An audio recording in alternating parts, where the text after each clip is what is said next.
Magandang araw sa inyong lahat. Heto na ang latest weather update para sa iba't ibang bahagi ng bansa. Napapanatili ni Super Typhoon Inday ang kanyang lakas habang lumalapit sa may northern Luzon area. Dumadami naman ang mga rehiyon na may tropical cyclone wind signal na nakataas. Alamin natin ang mga pagbabago sa kilos at galaw ng Super Typhoon. Kung gusto mo naman lagi kang informed sa lagay ng panahon, huwag kalimutang mag-subscribe dito sa channel. Sa kasalukuyan, si Super Typhoon Inday ay patuloy na nagpapanatili ng lakas habang kumikilos pakanluran sa ibabaw ng Philippine Sea sa silangan ng Northern Luzon. Ngayong umaga ang sentro ng mata ng bagyo ay nakita sa layong around 1,070 kilometers east of Northern Luzon. Taglay nito ang maximum sustained winds na 195 kilometers per hour malapit sa gitna, may gustiness up to 240 kilometers per hour at may central pressure na 920 HPA. Kumikilos ito westward sa bilis na 20 kilometers per hour. Malawak ang sakop ng hangin nito dahil ang strong to typhoon force winds ay umaabot hanggang 880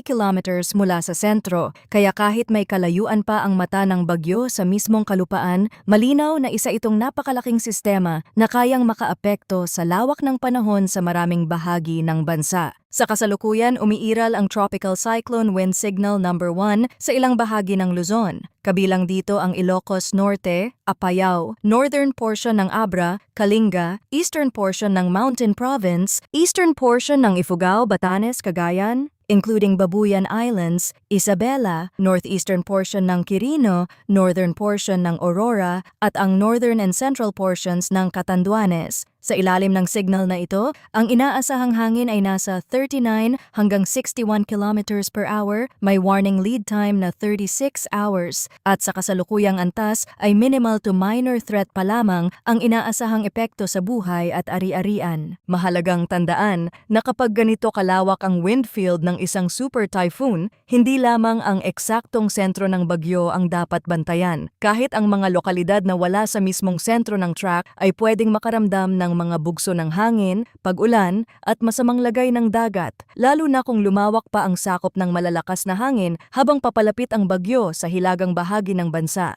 Ngayon, pag-usapan natin ang rainfall outlook kaugnay ng pinagsamang epekto ng southwest monsoon at ni Super Typhoon Inday. Ngayong araw, July 9, inaasahan ang moderate to heavy rainfall na nasa 50 to 100 millimeters sa Antique, Negros Occidental, Sultan Kudarat at Sarangani. Ibig sabihin, sa mga bahaging ito, may malinaw na posibilidad ng mga pag-ulang hindi lang panandalian, kundi maaaring tumagal at bumigat sa ilang oras ng araw. Kapag ang mga buhos ay nagpatuloy o pabalik-balik, pwede itong magdulot ng mabilisang pagbaha sa mabababang komunidad at pagguho ng lupa sa mga lugar na malapit sa bundok at sa mga gilid ng matataas na kalsada. Pagdating ng Friday, July 10, ang moderate to heavy rainfall na nasa 50 to 100 millimeters ay inaasahan sa Batanes, Occidental Mindoro, Palawan, Antique, Iloilo, Guimaras, Negros Occidental, Negros Oriental, Zamboanga del Sur, Lanao del Norte, at Lanao del Sur. Sa Saturday, July 11, mas mabigat pa ang inaasahang ulan sa ilang bahagi ng bansa. Sa Occidental Mindoro at Antique, inaasahan ang heavy to intense rainfall na nasa 100 to 200 millimeters. Samantala, ang moderate to heavy rainfall na nasa 50 to 100 millimeters ay inaasahan sa Zambales, Bataan, Pampanga, Bulacan, Metro Manila, Cavite, Batangas, Oriental Mindoro, Romblon,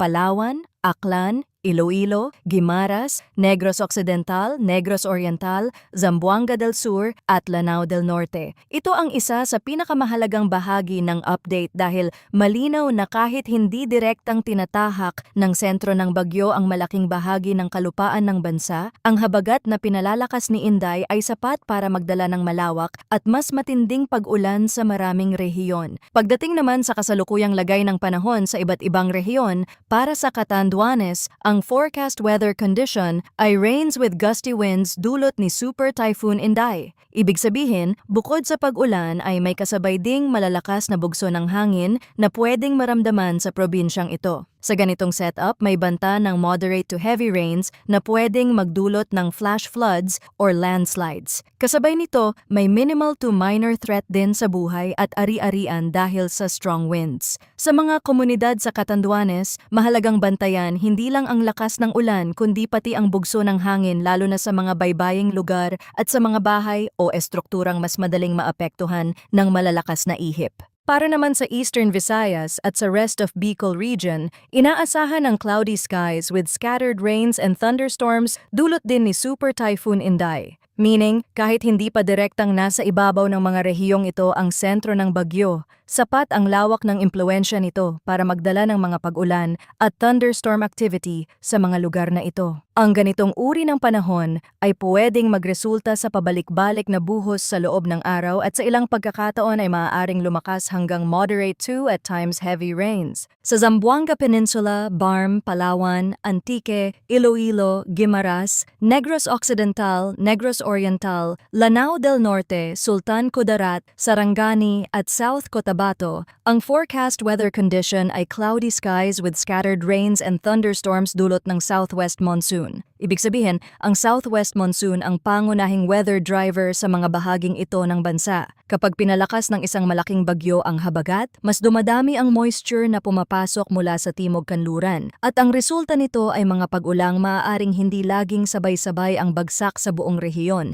pero pwedeng maging madalas, malawak at mabigat sa maraming bahagi ng araw. Sa rest of Visayas at sa rest of Mindanao, ang forecast weather condition ay partly cloudy to cloudy skies with isolated rain showers or thunderstorms dulot pa rin ng southwest monsoon. Ibig sabihin, kahit hindi lahat ng bahagi ay nasa ilalim ng pinakakonsentradong rain bands ng habagat, may posibilidad pa rin ng biglaang thunderstorm activity. Ang isolated rain showers ay hindi nangangahulugang mahina agad ang magiging epekto. Kapag ang isang thunderstorm ay tumapat sa isang lungsod o bayan at naging severe, pwede pa rin itong magdala ng malakas na ulan sa maikling panahon at magdulot ng localized flooding o landslides sa mga sensitibong lugar. Para naman sa Metro Manila at sa natitirang bahagi ng Luzon, ang forecast weather condition ay partly cloudy to cloudy skies with isolated rain showers or thunderstorms dulot ng localized thunderstorms. Sa mga bahaging ito, ang mas agarang sanhi ng pag-ulan ay ang init sa maghapon at ang mabilis na pagbuo ng thunderstorm clouds sa hapon o gabi. Gayunman sa mga susunod na araw habang mas lumalakas ang southwest monsoon at habang papalapit sa hilagang bahagi ng bansa si Inday, maaaring mas maramdaman ng Metro Manila at iba pang bahagi ng Luzon ang indirect effects nito sa anyo ng mas malawak na pag-ulan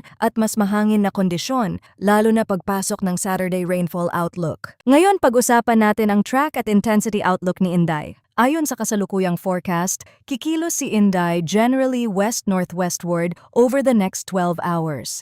Pagkatapos nito, liliko ito northwestward habang nananatiling nasa ibabaw ng Philippine Sea at maaaring maging nearest sa extreme northern Luzon by Friday evening, July 10 or Saturday morning, July 11 bago tumuloy patungo sa southern islands of Japan at sa dagat sa north of Taiwan. Inaasahang lalabas si Inday ng PAR by Saturday, July 11 at maglalandfall over the eastern coast of mainland China by Sunday, July 12. Ibig sabihin sa kasalukuyang track forecast, ang direksyon nito ay hindi nakatutok sa malaking bahagi ng kalupaan ng Luzon, pero sapat ang lapit nito sa extreme northern Luzon para bantayan ang posibleng epekto sa hangin, ulan at kondisyon ng dagat. Ayon din sa forecast, mananatili si Inday sa lakas ng isang super typhoon hanggang ngayong araw. Pagkatapos nito, inaasahan ang unti-unting paghina hanggang maging typhoon mamayang gabi or Friday, early morning habang papalapit ito sa silangan ng Taiwan at habang papalabas ng PAR. Gayunman, kahit may weakening trend, malinaw na mananatili pa rin itong isang napakalakas na sistema habang malapit sa hilagang bahagi ng bansa. Kaya sa usapin ng paghahanda, hindi dapat iisipin na dahil may senyales ng paghina ay maliit na agad ang magiging epekto. Ang isang bagyong humihina mula super typhoon patungong typhoon